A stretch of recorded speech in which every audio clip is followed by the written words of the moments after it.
Welcome back. I'm Max Bergman, director of the Stewart Center and Europe-Russia-Eurasia program at CSIS. And I'm Maria Snegovaya, senior fellow for Russia and Eurasia. And you're listening to Russian Roulette, a podcast discussing all things Russia and Eurasia from the Center for Strategic International Studies.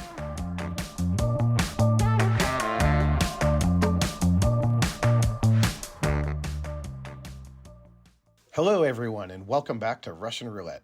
Today, we have two of our esteemed colleagues back on the show to discuss all things connected to the Russian energy sector. In particular, we're trying to look at how the Western coalition can get better at targeting Russia's energy sector and specifically its hydrocarbon profits. First up, we have Ben Cahill. Ben is Director of Energy Markets and Policy at UT Austin's Center for Energy and Environmental Systems Analysis and is a non-resident fellow at CSIS's Energy Security and Climate Change program. He is also a non-resident fellow at the Arab Gulf States Institute in Washington, and he, not too long ago, was a colleague for all of us here at CSIS. So Ben, welcome back to Russian Roulette. And also joining us is my former State Department colleague and office mate, Eddie Fishman, who played a key role in designing and implementing sanctions first on Iran and later on Russia after its 2014 invasion of Ukraine. Today, Eddie is a senior research scholar at the Center on Global Energy Policy at Columbia University's School of International and Public Affairs, SIPA. Additionally, Eddie is the author of a forthcoming book, Choke Points, American Power in the Age of Economic Warfare, which will be published by Penguin Random House this February, and I think you can pre-order it, so stop what you're doing and go pre-order that book right now.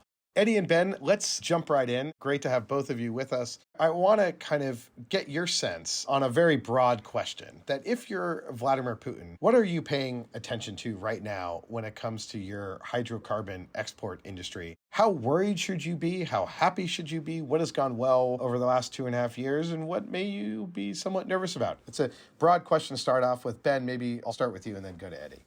Sure. Thanks, Max. So energy is about geopolitics. It's about Russia's place in the world, but ultimately it's about revenue for Russia. Over the past decade, oil and gas has typically provided 30 to 50% of the Russian budget. So it's a huge part of the economy. It's a critical part of export earnings. And so I think the key question here is what's happened over the past 2 years to Russian export volumes and to government revenue. And the answer is that export volumes have held up pretty well. Russia's now producing about 9 million barrels a day of crude, more in condensate added to that, and typically 2 to 2.5 million barrels a day of refined products, things like gasoline and diesel and jet fuel. So those exports really haven't dropped at all throughout this whole period. And the revenue has declined, but it's not a major decline. For reasons that I'm sure we'll discuss, basically Russia lost its premium export market, which was Europe, and it's been forced to export its oil and products over longer distances to a smaller number of buyers. So that's more expensive, more complicated, it drives up costs, and it has led to a revenue decline, but the decline is pretty modest, maybe on the order of $10 a barrel. The story is definitely different for natural gas. I mean, here, Russia really has no good alternatives to the European market. That's just the nature of the way that natural gas is traded. The vast majority of Russia's gas exports was in the form of pipeline gas, not LNG. Cut off your key export market, and you don't have good options. So their Russian gas revenues are down sharply. Gazprom has taken an enormous hit, and it's hard to see that being reversed anytime soon. But the important thing to remember is that when you look at Russia's hydrocarbon revenues, typically oil provides 80% of those revenues. Gas is only 20%. And the economy ministry in Russia recently estimated that the country's going to earn $240 billion from energy exports this year. That's actually quite a bit higher than 2023, mostly because of higher energy prices. So again, the embargoes and the sanctions have had a huge impact on the global market. It's really reshaped Russian energy flows. It's disrupted the sector. All this has important long-term consequences, but the hydrocarbon exports and the budget are still in pretty good shape. And Eddie, what are your thoughts on this, particularly as someone who looks at sanctions? This seems like a pretty big failure of sanctions, the oil price cap that was put in place trying to deprive Russia of revenue. How do you assess that? And maybe start looking backward on how do you kind of assess the energy component when it comes to the sanctions policy? Sure. So first, I'd like to say I very much agree with what Ben said. If you're looking at what's gone well, you can kind of summarize it that Russia's oil production has stayed very strong. They have successfully redirected oil exports from Europe to India. What has not gone well is natural gas. And the irony here, of course, is that natural gas is the one area where the West really didn't impose really significant sanctions. And so a lot of the losses that have occurred in the natural gas sector have really been because of Russia's own actions, right? Russia tried to weaponize its own natural gas exports to Europe in the summer of 2022, basically cutting off its own key market, thinking that that might weaken European resolve heading into that winter. And what we all saw was that Europe adapted much, much more quickly and more completely than anyone ever thought. And so what you have is a situation where they've lost their biggest gas market in Europe, and their only hope really for the future of the gas sector is liquefied natural gas or LNG. And the problem there is that in order to get LNG off the ground, they need Western technology. And so the situation is not looking good on natural gas. Your additional question, Max, about should Putin be worried, and this maybe will also get to energy sanctions more broadly. I think the easy answer here would be, oh, no, he shouldn't be worried because for all the reasons Ben said, they're making money hand over fist selling oil. My own view, though, is he should be worried, and it's because this key part of his economy, the part of the economy that, as Ben correctly notes, is comprising 50% of his budget revenues, hasn't really been targeted by significant sanctions. And the reason it hasn't been targeted by significant sanctions isn't because sanctions can't affect those revenues. It's because we have not yet had the political will to take the steps that actually would drive down Russia's revenues. So I think maybe the one other point I'll make before pausing and seeing if you have any additional thoughts is, the goal here from the beginning of the sanctions campaign, it was a very, very challenging goal, was to impose really significant costs on Russia's economy while leaving its energy sector relatively unscathed. And I think that we have very quickly, honestly now a couple of years ago, bumped up against the kind of limit of how much pain you can impose on Russia without really significantly impacting its oil revenues. And the approaches we've taken, like the price cap, really haven't been ultimately guided primarily by cutting off Russia's revenues. They've had other goals, really. And I think that Putin probably knows that if the West were to actually get its act together, potentially after the election, his economy is extremely vulnerable. If I may jump in here, thank you very much, Eddie and Ben. Before we deep dive into sanctions, I have one question about what the hell is going on in OPEC at the moment. Recently, there's a lot of trouble and apparently some tensions among the OPEC members. Just a reminder to our audiences that Russia started collaborating with OPEC more closely in the 2010s in the context of the OPEC Plus format. And that's one of the major reasons why the oil prices remain quite comfortable for Russia and allow Russia to continuously accumulate significant oil revenues is because OPEC controls the prices. But recently, there was some additional news coming, including Prince Abdulaziz bin Salman of Saudi Arabia claiming that Saudi might be pumping up its oil production and potentially pushing the oil price down almost as low as $50 per barrel, which, by the way, as we know from our last week's episode, is not going to be sustainable for Russia's war in Ukraine. Eddie, let's start with you. Yeah, look, I think that OPEC Plus is inherently an alliance of convenience. It's even weaker than the core of OPEC. We've seen divergent interests between the Saudis and Russians in the past. We know that Russia has not always been actually cooperative with the cuts that it says that it's going to make. And so I do think that it's a mistake to think that OPEC Plus is a monolith. And we could get in another scenario of a price war between the Russians and the Saudis. Ben, I don't know if you have any other perspectives there, but I would say it's a mistake to kind of view it as a monolith. And may I also, Ben, pass this question to you, also to follow up on that. To what extent fracking, developing the United States elsewhere, is a challenge to OPEC? Essentially, it seems that the further OPEC pushes the oil prices up, the more incentives are there for independent oil producers to pump up more oil, right? And that kind of undermines the existence of OPEC. And some analysts even suggested that we might be witnessing the last years of OPEC. Do you think that's a credible assumption? Because obviously it will lead to huge turmoil on the markets. Lots to chew on there. So first, I would respectfully disagree with Eddie a little bit on OPEC Plus. I totally agree that it's not a monolith. There are always tensions between these countries. But I think that this relationship is actually quite important to Russia and to Saudi Arabia as well. And I think it's probably going to be durable. If we take a step back a little bit, the whole concept of OPEC Plus was really conceived in late 2016 with the so-called Declaration of Cooperation. And the idea was that the big oil producers needed a bigger tent. They were dealing with all these complicated questions about the rise of U.S. shale, short cycle oil, which was much more unpredictable, hard for OPEC to deal with, big long-term questions about the future of oil demand, climate concerns. And the thinking was that they needed to bring in some other big producers to grapple with these questions together. And that's why bringing Russia into the fold and creating OPEC Plus was, from their perspective, a pretty big achievement. And I think that from the Saudi perspective, it's been a big success. There's been a ton of volatility in the oil market over the last 7 years. We can go down the list, but they feel much more secure in confronting these challenges with a larger group of producers. If you add up all of OPEC Plus today, it's about 40% of global production, but this is after very deep production cuts. So as a share of global capacity, it's higher. They really believe that OPEC Plus is stronger with Russia in the tent. Now, it's definitely true that there is some resentment of this relationship, right, including from other OPEC countries, because as Eddie pointed out, Russia continually misses its target. It overproduces every month. Normally, if you do this in OPEC, this is a big problem. Saudi Arabia gets very upset when other countries don't abide by the rules and do what they say they're going to do. And occasionally it uses its market power to get people in line. So far, it's really striking that Russia continues to get a free pass over and over again, despite always overproducing. And to me, this kind of indicates there's a pretty strong political alignment, right? I think that this relationship has somewhat strong support in Moscow and Russia. Is it forever? No, there will definitely be tensions that emerge. And to get back to your bigger question about challenges facing OPEC Plus, the oil market has gone a little bit wild in the last week because of events around Israel and Lebanon and potential attacks on Iranian oil facilities. But in general, this is a very well-supplied market with pretty soft prices. Even with all this turmoil in the Middle East, the oil price just today passed $80 a barrel, reporting this on October 7th. The rise of U.S. shale, the rise of non-OPEC supply is a big challenge for all the countries, and they're all grappling with it together. They've really restrained production for years now. They've had deep production cuts in place for 2 years, and yet they're not getting the price action that they want.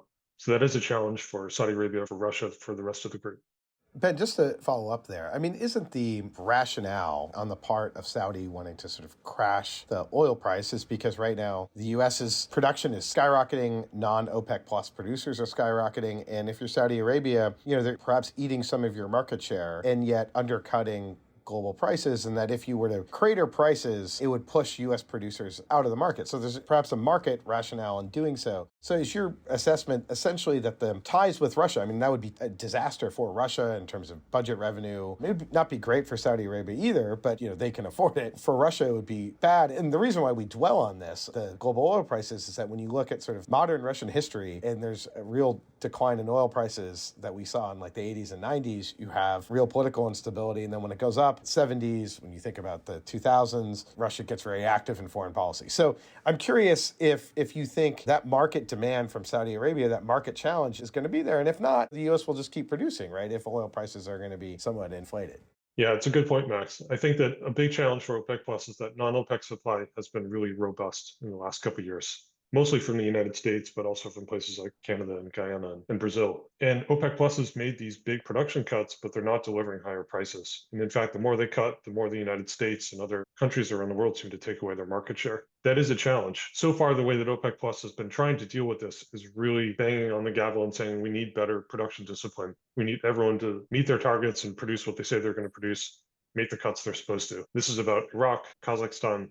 It's about Russia as well. Until they get that compliance in place, they really can't fulfill what their stated goals are with these big production cuts. There's always speculation out there in the marketplace. Will Saudi Arabia decide to blow the whole thing up? Which has happened in the past. I mean, we had this brief and very destructive price war happen in March of 2020, where Saudi Arabia created a lot of pain for Russia and other producers. Not impossible. I'd say the chances of that are rising. It's kind of a low probability, high impact event. And that would send a shockwave throughout the whole market for a couple months and would hurt a bunch of producers, definitely including Russia. I wouldn't say it's the most likely scenario, but the longer this continues with OPEC Plus continuing to give away market share, the more Saudi Arabia's options seem a little bit constrained. Maybe one thing just to add on top of that is I remember even 10 years ago during the initial kind of hype around the shale boom in the United States, which caused the big price decline of the second half of 2014 that coincided with the first Russia sanctions. And I remember back then people in government saying, this can't last forever. We're kind of at peak shale. This revolution's been borne out. And I think one lesson at least I've taken from the last 10 years is we should never really underestimate oil producers and their ability to continue to improve their practices of oil extraction. And shale producers in the United States have consistently beaten expectations in terms of their ability to produce at different price levels. And so I think that at this point, OPEC really needs to take that seriously, because to the extent that prices are even at this level that they've been lately, you're seeing record levels of production from the United States, and that's just market share that's being sucked away from the OPEC plus states. Maybe we can now tilt to other ways to control oil prices, because no matter what happens with OPEC Plus at the moment, it's clear that Russia will be doing all right for quite some time, it seems. Eddie, you already kind of mentioned that you do not believe that the current sanctions design, specifically involving the oil price cap, is the most efficient option to go after Russian oil revenues. Could you elaborate on that a little bit? Why do you think so, and what are the other possible alternatives? Maybe it's working with OPEC, or maybe something else. Sure. So I'm happy to focus initially on the price cap, and then we can talk about other options. So, the price cap, I think in order to understand it, you have to understand the context that created the price cap. So this policy really originates in the spring of 2022, after the European Union had decided to impose an embargo on Russian oil, as well as to ban European oil services providers from providing services to shipments of Russian oil that went to third countries. And this is something that happens in the EU, where you have 27 member states coming and meeting, and they say, oh, well, if I can't do something, then you can't do something. We need the pain to be shared across the union. And there are certain EU member states that bought a lot of Russian oil, some that bought none. And so one of the ways I think that Brussels was able to create this sense of equity across the EU was to say, okay, well, we'll no longer buy Russian oil, but we'll also no longer insure Russian oil, and we'll no longer provide shipping services for Russian oil and various other services. And so what happened was the American officials really got very nervous around specifically this services ban, thinking that if all of a sudden European companies couldn't ship or insure or finance Russian oil, that you may have a really significant disruption in flows of Russian oil, and that you'd have significant supply coming off of the global marketplace, leading to an increase in prices. Really, the United States viewed the price cap primarily as a way to limit that services ban and to actually create a pathway for the European Union to continue to provide services to shipments of Russian oil if they complied with the price cap. And so the reason that I think that history is important is that really the primary goal of the policy wasn't so much to cut Russian revenues. It was really to provide almost like a pressure relief valve from this proposed EU services ban. Certainly cutting Russian revenues was a secondary objective, but it wasn't the primary objective. And you see that play out in the summer and fall of 2022 in the design of the policy, where US officials, primarily who are putting this together with others in the G7, their main concern is not around the possibility that the market won't care about the price cap and will violate it. The main concern is around this possibility of overcompliance. Overcompliance sounds maybe like a technical term. It's something we talk about a lot in sanctions. And it's basically when, instead of following sanctions regulations to the letter of the law, companies will say, you know what, it's just not even worth my time. I'm going to exit the market entirely. So a good example of this is a country like Somalia. You have some sanctions on Somalia, and as a result, all banks pull out of Somalia, and you can no longer send remittances there. That's something that happens particularly in the financial sector. There was a concern that even talking about this price cap or putting in some restrictions would lead insurance companies to say, I'm not touching Russian oil no matter what, or lead tankers, shipping companies to say, I'm not going to touch Russian oil because there's no way I can guarantee that it's being shipped below $60 a barrel. And so Treasury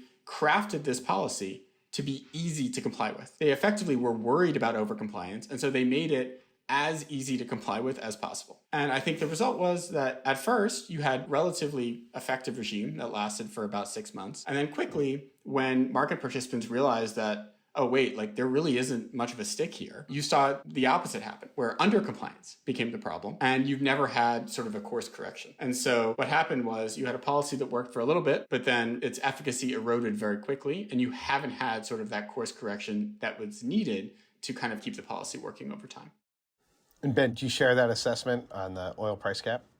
I do, and I think it was actually great that Eddie explained the origins of this. I mean, I think it's spot on that it was really designed to defuse or kind of draconian system that the EU originally designed. The inescapable fact is that this is a sanctions regime that was really designed to prevent a spike in oil prices and an impact on the global economy and on US consumers. The White House was always really deeply concerned that slapping sanctions on the world's largest oil exporter, if you include both crude and products, was a potentially dangerous move, and they took a relatively soft approach. I think what we've learned in the last couple of years is that the G7 and the US just don't have as much leverage as they thought over the oilfield services sector in particular. I mean, Russia has lots of incentives to trade its oil outside the reach of the G7. And it turns out that plenty of actors in the oil market are willing to help it do that, whether that's buying tankers or accessing maybe alternative insurance, dealing with different types of banks and financial transactions. And they've also become quite clever at manipulating transactions to hide the headline cost of oil. And we've seen that India and China and other countries are quite happy to buy discounted Russian volumes. They know they have more leverage in these commercial transactions. They're getting a pretty good deal. And so they're happy to go that route rather than comply with a sanctions and price cap regime, which they see as onerous. I know that the system was designed to be as easy as possible and to say, look, we want to give you cheaper prices, help us do it. But from their perspective, there's probably a bit of a geopolitical calculation too.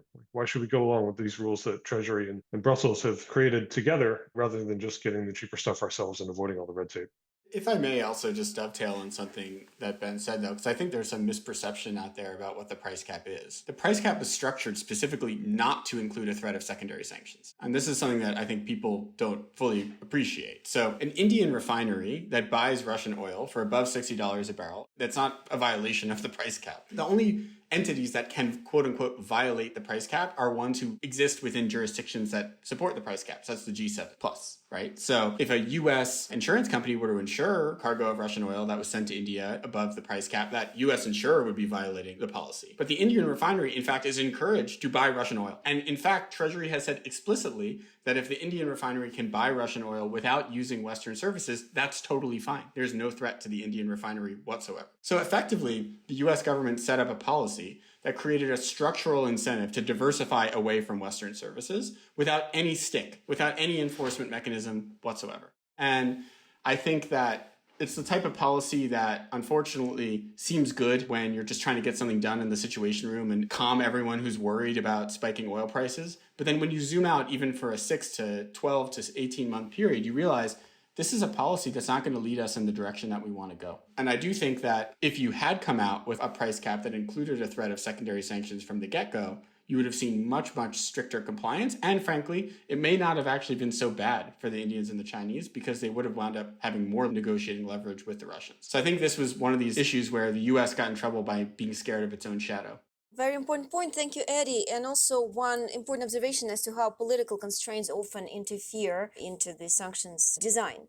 So my question is then, where does this leave us? Do we have the ability to make the oil price cap enforceable? Are there instruments to do that? For example, some European countries consider options such as going after Russian shady fleet, which also is a threat, not just because it helps circumvent the sanctions, but also for environmental reasons. Or perhaps it's best to choose something completely different and just try something entirely different as an option. Ben, maybe let's start with you this time. Well, I think there are probably several options. One is you can try to strengthen enforcement of the existing rules. If there are dodgy traders or middlemen that you know are falsifying paperwork, that you know are involved in illicit transactions that support trade, which is clearly breaking the rules of the price cap, as long as those rules are in place, you should enforce them. And you should ramp up those actions to go after bad actors. But I think that the nature of the price cap regime is such that it won't achieve the intended goals of really having a substantial hit on Russian revenue. In fact, I think that the more powerful option is to impose secondary sanctions or designations. And we've seen over the last year that the US Treasury Department has stepped up some of its enforcement actions. It has had a number of so-called designations or targeted sanctions on owners of tankers, owners of shipping fleets that are breaking the rules. I think those things do have an impact on the market. They do create a kind of wariness of engaging in these kinds of transactions. But I think Eddie's definitely correct that secondary sanctions, the kind of the big stick that hasn't been wielded yet, would probably have a bigger impact. We're about to have a presidential election in a month. The concern about high gas prices is very political in the sense that, if gas prices are high, the incumbent party tends to not do very well. So we're about to have elections here in the U.S. Does that expand the bandwidth or the scope of what may be politically feasible in terms of going after the Russian energy sector? And then if so, then what are the kind of steps that should be done? Eddie, I want to go to you on that. And then Ben, maybe what would be the impact on the global oil market if we do what Eddie says we should do? And hopefully Eddie has some great ideas that he's about to throw out. Sure. So quick comment on politics, and then I'll pivot into some policy thoughts. I do think that U.S. policy toward Russia, the sanctions policy in particular, is constrained by the specter of Trump, in that the Democratic Party and the folks who are running foreign policy in the White House and the State Department, the Treasury Department, have been, I think, inordinately anxious about oil prices because of the fear that it could potentially undercut Democrats' chances in the 2024 presidential election. And I think that potentially if you had a different type of a presidential election that felt maybe more normal and with stakes that were a little bit less existential, then you would have probably a broader scope for policy creativity. So I think the simple answer to your question, Ben, is after the election, if the Democrats were to win, then I do think there's significantly broader scope for creativity and maybe taking on a little bit of risk when it comes to oil prices. In terms of policy, one thing I think that's really important, and this is honestly a big part of what motivated me to write my book, Choke Points, is that we don't know and we don't study our own history when it comes to sanctions. We don't understand what happened well or what worked well in one context and what didn't work in another context. And it's something that plagues U.S. foreign policy in a lot of areas, but I think is particularly problematic when it comes to sanctions. When folks talked about the price cap in 2022, many people made it seem like this was a novel enterprise to try to sort of decouple the price that Russia was getting paid for its oil from the volume of the oil that it was selling. The truth is, though, that the United States has done this extremely effectively in the past, basically imposing sanctions that weren't focused on oil flows, but entirely focused on revenues, and that worked probably more effectively than any other sanction the United States has done in the past several decades. And if it's okay, I'd love to just go through that history a little bit.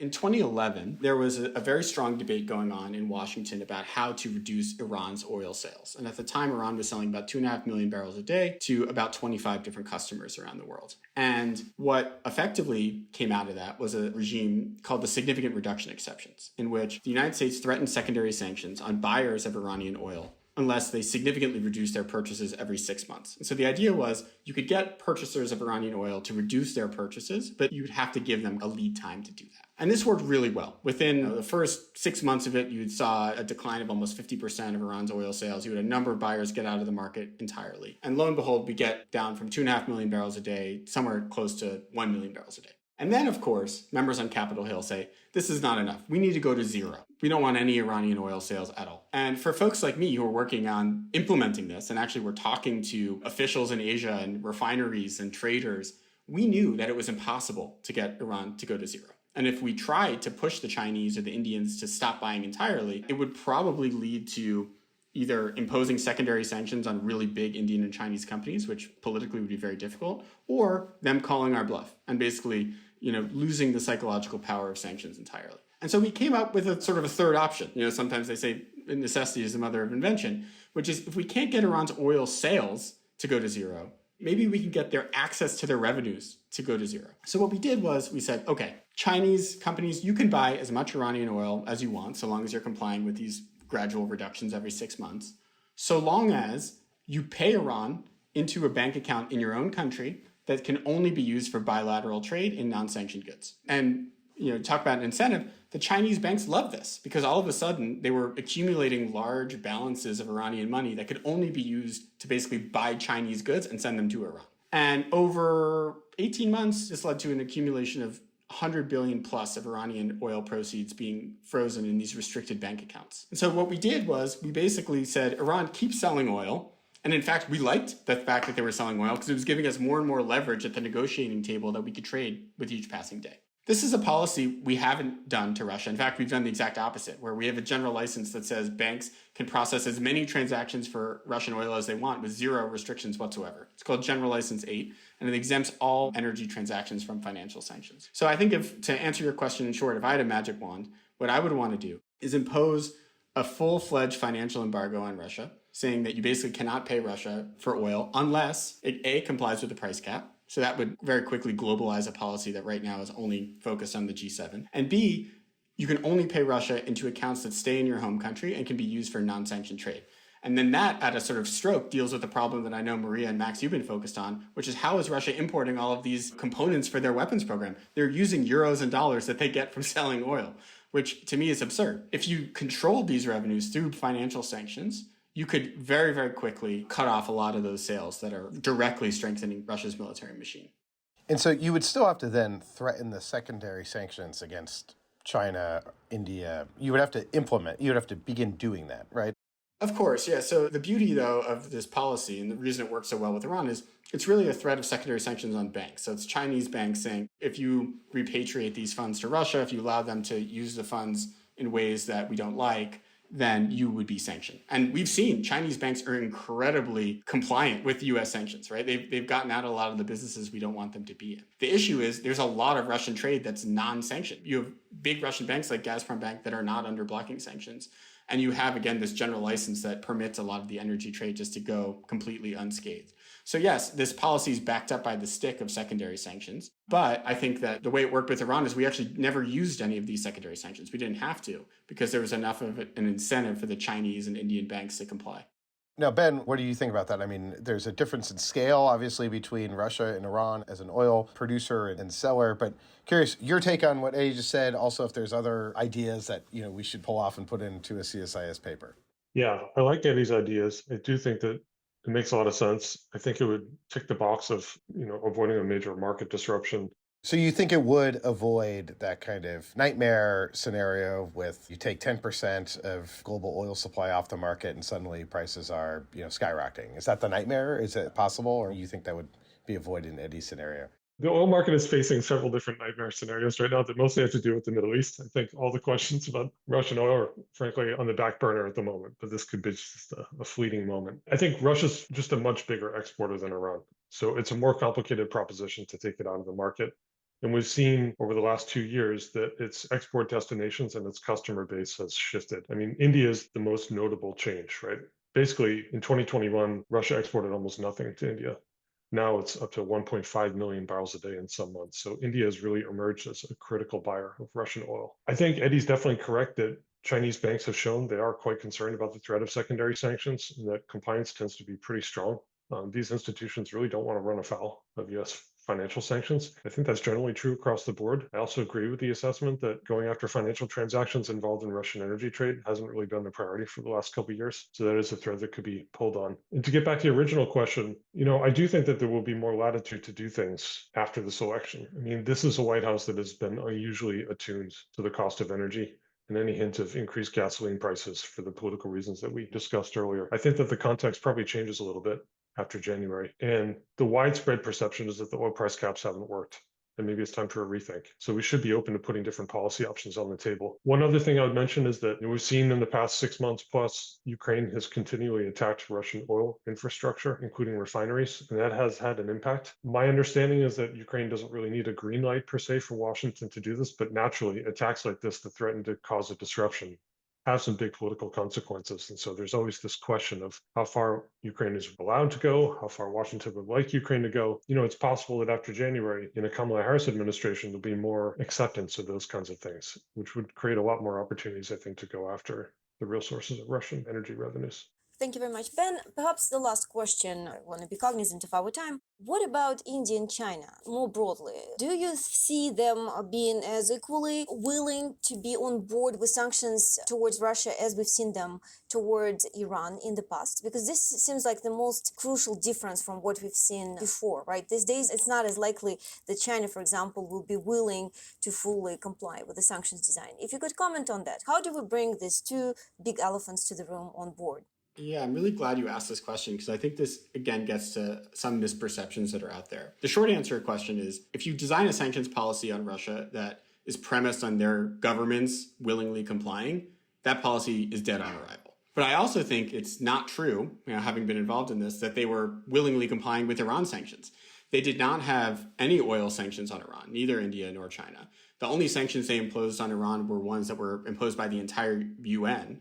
And those were very mild, really focused on nuclear materials and weapons. So when it came to the sanctions I outlined earlier that worked so well against Iran, they were done in spite of the Chinese and Indian governments. And they were really done because of the threat of secondary sanctions and individual refineries and banks in those countries complying with them, because there was downside to noncompliance in that they could lose access to the US financial system, and upside to compliance in that they would be accumulating large balances of Iranian money in their country that they would potentially boost exports from China to Iran, which certainly happened, right? So the reason that Iran had this $100 billion plus trapped in bank accounts around the world was because the Iranians didn't want to use all of it to buy goods from China. They could have if they wanted to, but it was impossible for them to do so. What they really wanted to do was move the money into Europe and buy higher value things from Europe and elsewhere. I don't think for Russia you'll get the Chinese or Indian governments to go along with any sanctions policy. But I do think that you could impose similar financial sanctions on Russian oil that have at least as good of a chance of success as the Iranian sanctions had. I think to go back to Max's previous question, which was on could this cause a supply disruption? My view on Russian oil is that there's really only two ways for there to be a supply disruption. One would be to literally quarantine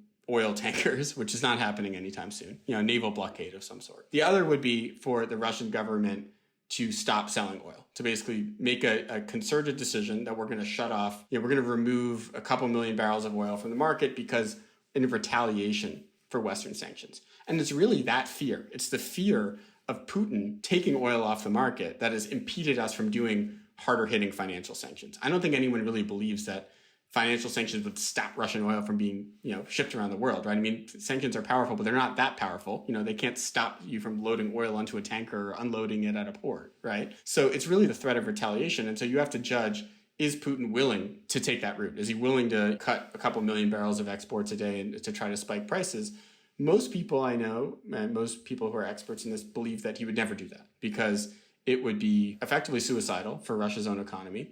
And I think the countries who would be suffering from that would be the exact countries that Putin wants to be friends with. It'd be basically an attack on India and China, by withholding exports to those countries. My own view is this is a risk, right? It doesn't have no risk, and that Putin could retaliate and it could be very bad. But I think that it's an acceptable risk worth taking. I'm going to jump in here with, Maria said it was the last question. I have one more, or maybe there's two in here. It has felt like when it comes to energy sanctions, it has been a bit, if you flip a coin, it's sort of heads, Russia wins, tails, Russia wins. In the sense that if by invading Ukraine, oil prices spike, Russia gets a huge windfall. If there's an effort to sort of take Russian oil off the market, if you don't take all of it off the market, and let's say you 20% or 10%, whatever it may be, oil prices go up and Russia still gets the same sort of revenue that it had gotten before. So I'm curious, with some of the recommendations, Eddie, that you threw out, other recommendations I've seen of really going after the shadow fleet, is there a danger that you would just sort of increase oil prices such that Russia still benefits, or basically there's no real impact on Russia itself? And that's maybe sort of one question. The last question is sort of, Ben, more in your lane. The IEA, the International Energy Agency, has looked out to 2030, has seen that, it's projected that oil demand is basically going to start going flat, right? China is mass producing electric vehicles. Hopefully our oil consumption begins to fall. And that would seem to make it much more palatable for U.S. producers, for the United States and others, to really try to take Russian oil off the market. And perhaps maybe from just a green economy perspective, from a climate change perspective, that actually having slightly elevated oil prices are really trying to go after Russian energy would be beneficial. But I don't know if that's possible without really addressing that first part of the question. So maybe two convoluted questions to both of you to close. I think we have to acknowledge that the overuse of energy sanctions in the last decade and the ever-growing application of sanctions has created a lot of resentment around the world. I mean, you have a strong alignment now between energy producing and importing countries to try to devise ways to get around the dominance of U.S. financial institutions in global energy trade over the longer term, to try to reduce dependence on dollar-denominated energy trade. And the price cap is part of this, right? I think that the growth of energy sanctions on Iran, on Venezuela, on Russia has really forced a lot of countries to get together and figure out ways to get around these things. And we found that actually some of this trade is kind of hard to contain. We're playing whack-a-mole in a sense with new illicit shipping practices, different ways to devise systems that don't depend on Western-owned tankers and Western insurance and reinsurance and trade finance, et cetera. And on the question about India's compliance with this whole thing, to me, it's an open question, honestly. And I think that Eddie's right that we have to distinguish between government reactions and the practical realities for banks, financial institutions, and others who really actually face the threat of sanctions. Politically, though, it's important to note a lot of these countries still see Russia as a normal trade partner,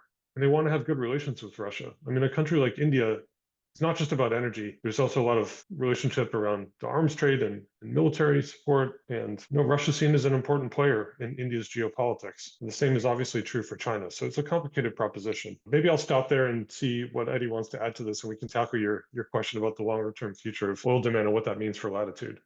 Yeah, I would agree that I think that there's resentment around the world around the use of U.S. sanctions, particularly secondary sanctions. But I would say that when it comes to the oil market, it does feel like, to me, there's very few acts of geopolitical charity that occur.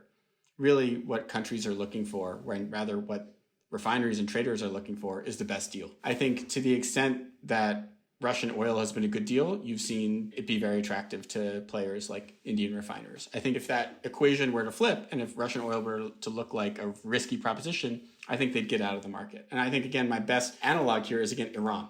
Iran sells oil right now. They sell 1 million, 1.5 million barrels of oil around the world each day. And Indian refineries don't buy any of it. They used to. They did buy it before Trump reimposed sanctions in 2018. But they got out of the market because they don't want to risk secondary sanctions. And all that oil right now is going to China. So I do think that we should not overestimate the willingness of countries to buy Russian oil as a favor to Putin or as sort of a geopolitical calculus. Because I think that for a lot of big firms around the world that are buying Russian oil, that are trading Russian oil, the prospect of losing out on the U.S. financial system and U.S. market is existential.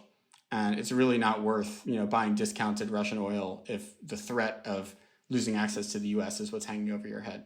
I agree with that. And actually, the Indian energy minister has been pretty forthright about this. I've heard him say a couple of times, I have to get the best deal for my people. So that means buying discounted oil from Russia, great. But if other options become cheaper, and presumably they'll do that too. Ben, quickly on the long-term trends here and what it means for Russia's economy. Yeah, I mean, over the long term, I think the trajectory of the Russian energy system is not great. I mean, we've already gone through the problems for the gas sector. Really, the only good option is to try to sell more gas to China, but exports to Europe dwarfed those of China. That's not a solution that's going to appear anytime soon. The LNG export industry faces problems. As Eddie noted, they are quite dependent on Western companies for partnership, for equity finance, and especially for the technology to build new liquefaction plants.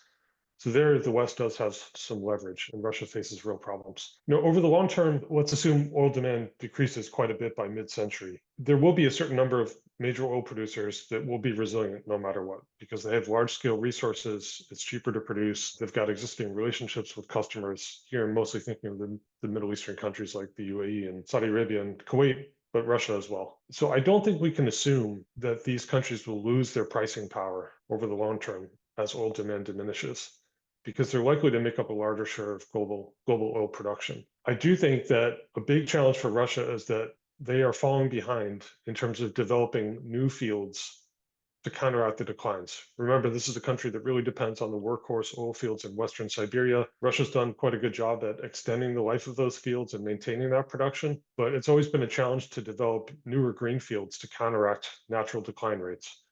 And with the first round of big energy sanctions in 2014, this really limited their ability to develop the next frontier of projects, things like deep water, shale oil, and Arctic resources, because they lost all the partnerships, the joint ventures that they signed with companies before 2014. And what this shows, I think, is that over time, the Russian energy sector is falling behind. And if it remains relatively isolated from the rest of the world, if it doesn't have access to those kind of partnerships and technology, there will be a lot of long-term pressure on the Russian energy sector. Great. Thank you, Ben and Eddie. I have a lot more questions, but we've already gone well over time. It was a really interesting conversation. And so we're going to have to leave it there. But Eddie and Ben, thanks again for joining us. And as always, thanks to our listeners for tuning in. If you haven't already, here's a regular reminder to please subscribe to our show and give us a 5-star rating. And also, you should please go and pre-order Eddie's new book that is coming out in February. Once again, it is called Choke Points, American Power in the Age of Economic Warfare. Also, please subscribe to our sister podcast, The Europhile, wherever you get your podcasts. Thanks again, and we'll see you next time.